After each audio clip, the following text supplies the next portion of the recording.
Welcome to Dyslexia Explanation. My name is Tony Howells. Today we will be talking about Dyslexia Explanation Part 13, Tests. The what? We have established you're intelligent and no worse than anyone else. We find tests stressful and more difficult than so-called normal people. We can get very anxious, which clouds our thinking and reduces our ability to recall information, whilst at the same time making the effects of our dyslexia much worse. If this is true, and we know it is, acceptance of who we are is the first step to making that thinking clearer and calmer to improve our test scores and us exam results overall. The why. Generally, we get anxious because we have learned we don't do well in normal test situations. As a result, we pump adrenaline into our systems, enacting our fight or flight response. This prepares us to deal with stress, which raises our heart rate and blood pressure. If we do this for long periods, we are said to be suffering from stress. Again, recognition that this is the process that is going on.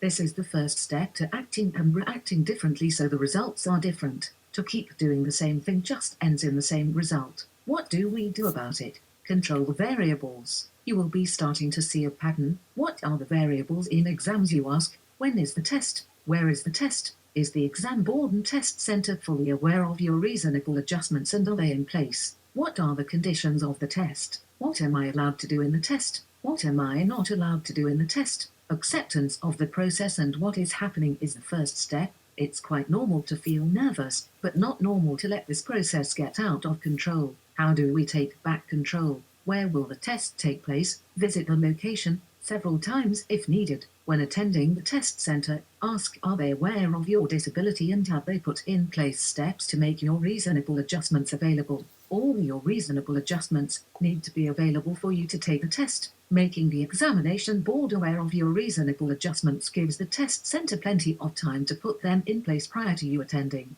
There is plenty of evidence that time tests create pressure and stress. We have established those with disabilities such as dyslexia don't perform well under pressure. A reasonable adjustment is to have this pressure and stress lifted by removing any time limits or increasing the time available to carry out the test in accordance with your reasonable adjustments. The room should have a comfortable temperature, well-ventilated ventilation, and have good quality lighting.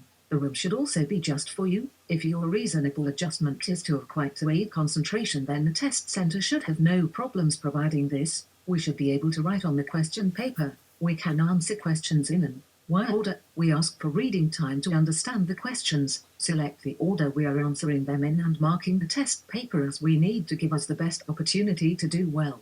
Oral answering. Again, if our reasonable adjustment is to give answers orally, we know dyslexic people often have a strength in verbal reasoning and answering. Give your answers and have the questions asked orally. Oral answered questions must be recorded on a digital recorder, so they can be recorded and marked in the same way a written answer is. Use reminders in the same way you would for normal work. That can be recorded on the test paper near the question, so you remember that important information when you answer the question.